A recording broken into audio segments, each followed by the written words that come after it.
आज काजलचा नाशिक शहरात आणि कॉलेजमध्ये पहिलाच दिवस होता. त्यामुळे ती जेवढी एक्सायटेड होती तेवढीच नर्वससुद्धा होती. काजल, एवढी का घाबरत आहे तू? आणि शुभांगी आहे ना तुला सोबत? चांगलाच जाईल तुझा कॉलेजमधला पहिला दिवस. नाश्त्याच्या टेबलवर तिची आई तिला समजावत म्हणाली. नाही घाबरत आहे आई मी, पण जुन्या मैत्रिणीची आठवण येत आहे. किती वर्ष त्यांच्यासोबत राहिली मी, आणि आता अचानकच बाबांचं ट्रान्सफर झालं इथे. त्यामुळे आता पुन्हा नवीन कॉलेज आणि नवीन मैत्रिणी, त्यांच्यामध्ये मी नीट मिसळू शकेल की नाही काय माहीत. फक्त शुभांगी तेवढी एक ओळखीची आहे. काजल थोडी चेहरा पाडून म्हणाली, बाबांचं ट्रान्सफर थांबवणं आपल्या हातात होतं का बाळा? त्यामुळे आता मनातील सगळे विचार झटक आणि पटकन नाश्ता करून बस स्टँडवर जा. तिथे शुभांगी तुझी वाट बघत आहे, तिची आई म्हणाली. तशी काजलनी मान हलवली आणि नाश्ता करून एका खांद्यावर सॅक लटकवून ती बस स्टॉपकडे निघाली. त्यांच्या घरापासून बस स्टॉप साधारण 5 मिनिटांच्या अंतरावर होतं, जे कालच तिच्या बाबांनी तिला दाखवून दिलं होतं. त्यामुळे तिथेच जाण्यासाठी तिला काहीही प्रॉब्लेम नव्हती. पण कॉलेजमध्ये गेल्यावर सगळ्या मित्रांमध्ये आपण मिसळू शकू की नाही, ती भीती मात्र मनात होतीच.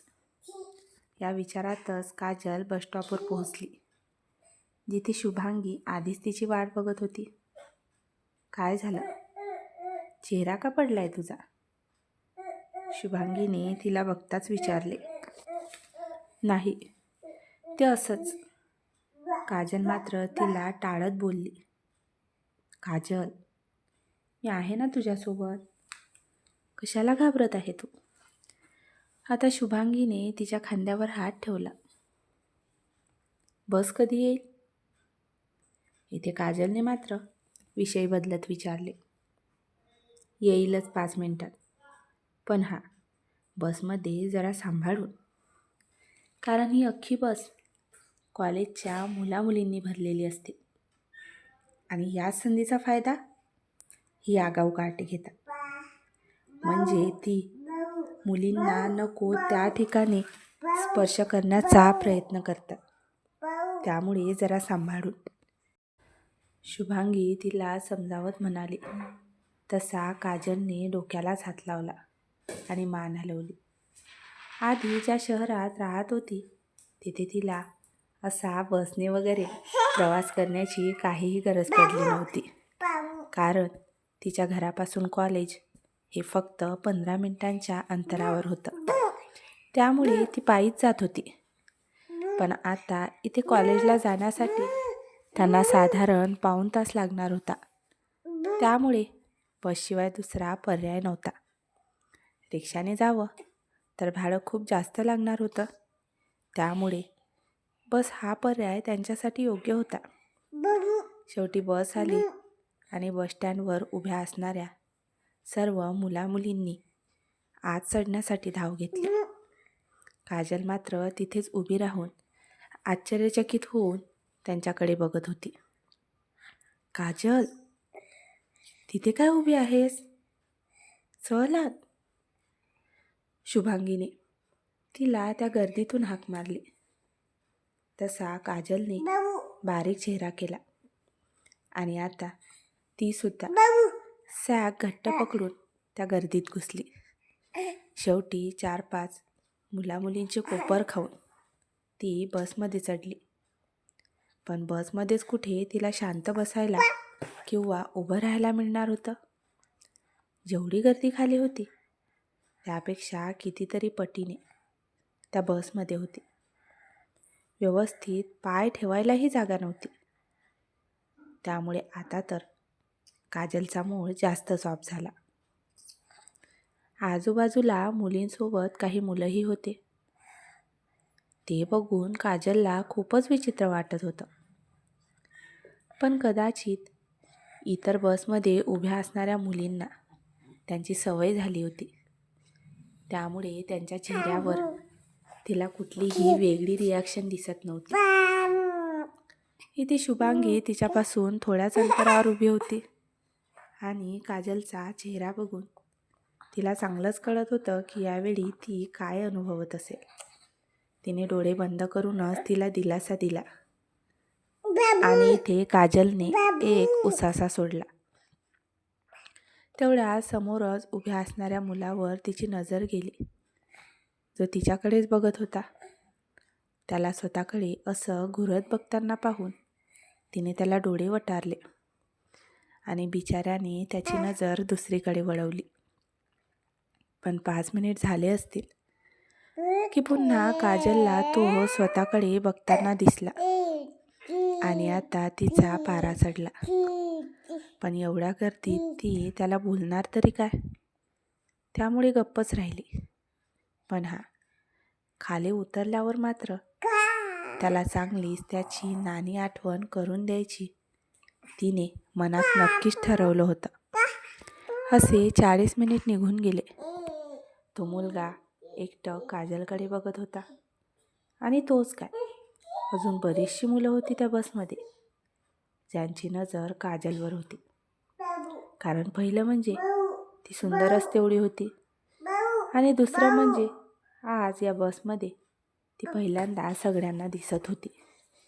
त्यामुळे नवीन मुलगी म्हटल्यावर सगळी मुलं तिला पटवण्यासाठी नक्कीच तिच्या मागे लागणार आणि हे बसमध्ये प्रवास करणाऱ्या विद्यार्थ्यांसाठी नॉर्मल होतं. शेवटी कॉलेजसमोर असणारा स्टॉप आला आणि खाली उतरण्यासाठी पुन्हा सगळ्यांची धूम. हे बघून काजलने पुन्हा एकदा डोक्याला हात लावला. चढण्यासाठी ठीक आहे, पण उतरायची सुद्धा एवढी घाई, मनातच बोलून. शेवटी शुभांगीसोबत ती खाली उतरली आणि जो मुलगा संपूर्ण रस्त्याने एकटक तिच्याकडे बघत होता त्याला शोधू लागली. पण तो तर कधीचा फुर्र झाला होता, त्यामुळे तिला कुठे दिसणार होता. काय झालं, कुणाला शोधत आहे? शुभांगीने तिला इकडे तिकडे बघताना पाहून विचारले. काही नाही, एक रिकामटवडा मुलगा होता बसमध्ये जो सर्व रस्त्याने मला घुरत होता. त्याचाच क्लास घेण्यासाठी त्याला शोधत होती, पण आता तो कुठेही दिसत नाहीये, काजल म्हणाली. तशी शुभांगी खडखडून हसली. काजल, आता अशी मुलं तुला रोजच भेटणार. मग काय तू रोजच एकाची क्लास घेणार का? बसमध्ये प्रवास करायचा म्हणजे हे सर्व नॉर्मलच आहे. तुला आता या सर्वांची सवय करून घ्यावी लागेल, ती काजलला समजावत म्हणाली. आणि सोबतच दोघी क्लासमध्ये पोहोचल्या. तिथे शुभांगीने काजलची सर्वांसोबत ओळख करून दिली आणि खूपच लवकर काजल त्या सर्वांमध्ये मिसळली सुद्धा. असाच 1 महिना निघून गेला आणि या दरम्यान काजलला बसमध्ये चढण्याची सोबतच जागा मिळवण्याची सुद्धा चांगलीच प्रॅक्टिस झाली. आज नेहमीप्रमाणे अशी शुभांगीसोबत ती कॉलेजमध्ये निघाली होती. बस आली आणि सर्वांची आत चढण्याची गर्दी सुरू झाली. काजलने एक एक करून सर्वांना पार केलं आणि फटाफट बसमध्ये चढून एका सीटवर जागासुद्धा मिळवली. घाईतच ती खाली दिसणाऱ्या सीटकडे जायला निघाली. तेवढ्यात मागून शुभांगीचा आवाज तिला आला. कदाचित कोणीतरी तिच्या पायावर पाय दिलेला असणार, त्यामुळेच ती ओरडली होती. काजलने तिकडे पाहिलं आणि इकडे खाली दिसणाऱ्या सीटवर जाऊन बसली. तोच तिला सीट वेगळंच वाटलं, त्यामुळे तिने आता वळून तिकडे पाहिलं आणि बघते तर काय, तिथे तर कोणी मुलगा बसला होता आणि ती चक्क त्याच्या मांडीवर जाऊन बसली होती, जे बघून तिचे डोळेच विस्फारले. सोबतच पारासुद्धा चढला. ती ताडकन उठून उभी राहिली आणि त्याला एका घासात खाऊन घेईल की काय अशाच नजरेने त्याच्याकडे बघू लागली. वेळा आहेस का तू? खाली होतं ना ही सीट, तू इथे कसा आला? तिने कमरेवर हात देऊन रागातच विचारले. तसा तो मुलगा आश्चर्यचकित होऊन तिच्याकडे पाहू लागला. खाली सीट होतं, म्हणूनच मी त्यावर येऊन बसलो. आणि वेळा मी नाही, तू आहेस. एवढा मोठा बसलेला मुलगा दिसला नाही का तुला? सरळ माझ्या मांडीवर येऊन बसली. एक तर तू चूक केलीस आणि उलट मलाच वेळा म्हणते. मेंटल कुठली. तो मुलगासुद्धा थोडा चिडूनच म्हणाला. तसे आता काजलचे डोळे मोठे झाले. सांभाळून बोल. माहीत नाही तुला कोण आहे मी? काजल आता त्याच्या तोंडासमोर बोट नाचवत म्हणाली. तसा तो सुद्धा उठून उभा राहिला. कोण आहेस कोण तू? आणि कुणीही असली तरी मला त्याचा काहीही फरक पडणार नाही आहे. आणि तू तोंड सांभाळून बोल तर मी सुद्धा तसा बोलणार. तू वेळा म्हणशील तर मी काय तुझी आरती करणार काय? तो तोंड वाकडं करून म्हणाला. तसा आता काजलचा पारा जास्तच चढला. इथे शुभांगीने तिचा आवाज ऐकला आणि डोक्याला हात लावून एवढ्या गर्दीतून बिचारी त्या दोघांपर्यंत पोहोचली. काजल, काय झालं? एवढ्या मोठमोठ्याने का ओरडत आहेस तू? तिने बारीक चेहरा करून विचारले. शुभांगी, बघ ना, हा पागल. मी त्या सीटवर बसायला जाणार त्याआधीच तो त्या सीटवर बसला आणि मग मी काय त्याच्या मांडीवर जाऊन बसली आणि आता बघ कसा आवाज चढवून बोलतोय. सोबतच मला मेंटल म्हणतोय. काजल त्याला डोळे वटारून बघत म्हणाली. तसा आता शुभांगीने त्या मुलाकडे बघून बारीक चेहरा केला. शुभांगी, कोण आहे ही पागल आणि तुझ्यासोबत काय करते? त्या मुलाने मात्र चकित होऊनच विचारले. तशी इथे आता काजलसुद्धा चकित झाली. शुभांगी, तू ओळखते या मुलाला? तिने आश्चर्यानेच विचारले.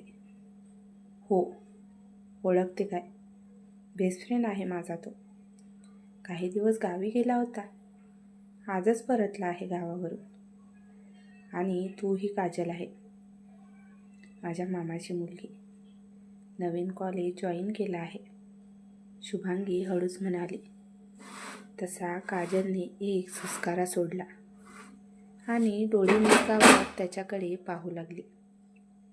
प्लीज, तुम्ही दोघे असे नका भांडू, कारण तुम्ही दोघेही माझे बेस्ट फ्रेंड आहात. आणि काजल, खरं सांगू तर आज चूक तुझीच आहे. तू खाली बघून बसायला पाहिजे होतं ना. त्याला खाली सीट दिसलं त्यामुळे तो जाऊन बसला. शुभांगी आता तिला समजावत बोलली. तशी काजल तिच्याकडे डोळे बारीक करून पाहू लागली. तो तुझा बेस्ट फ्रेंड आहे ना, त्यामुळे तुला मीच चुकीची दिसणार. असू दे, पण मी मात्र माझी चूक कधीच मानणार नाही, कारण मुळात ती माझी चूक नव्हतीच. एवढं बोलून हात बांधून काजलने तोंड फिरवलं आणि ती शुभांगीने डोक्याला हात मारला. आता बारीक चेहरा करून आरवकडे पाहू लागली. हो, त्या मुलाचं नाव आरव होतं. तसं त्याने थोडा वेळ तिला इग्नोर केलं आणि नंतर कुठे डोळे बंद करून गालात हसला. हे फटफटी, सॉरी. आता हळूच मागून काजलच्या कानाशी बोलला. तसे तिने आश्चर्याने वळून त्याच्याकडे पाहिलं. काय म्हणाला तुम्हाला? तिने आता पुन्हा एकदा कमरेवर हात देऊन विचारले. फटफटी, तशीच बोलते ना तू? सॉरी यार. आता तो हसूनच बोलला. तशी त्याची क्यूटशी स्माईल बघून काजलचा रागही क्षणात नाहीसा झाला. ॲक्च्युअली चूक माझीच होती, मीच खाली बघून बसायला पाहिजे होतं. सॉरी. तीसुद्धा आता बारीक चेहरा करून आणि थोडी हसूनच म्हणाली. तेवढ्यात तिच्या कानामागे लावलेल्या केसांच्या पट्टाही हवेने चेहऱ्यावर आल्या आणि तिला बघून इथे आरवची विकेट पडली. बस झाला आता दोघांचं सॉरी सॉरी. हे सांगा, या सीटवर कोण बसणार की मीच बसू? इथे शुभांगीने त्याखाली असलेल्या सीटकडे बघत विचारले. तसे ते दोघेही हसले आणि सोबतच म्हणाले. तूच बस. तशी शुभांगी हसून त्या सीटवर जाऊन बसली आणि हे दोघे मात्र इथे एकमेकांच्या डोळ्यात हरवून गेले. तर मित्रांनो, आजची ही छोटीशी स्टोरी तुम्हाला कशी वाटली कमेंट करून नक्कीच सांगा. जर तुम्हाला कथा आवडली असेल तर कथेला लाईक आणि शेअरसुद्धा करा. तसेच चॅनलला सबस्क्राईब करायला विसरू नका. धन्यवाद.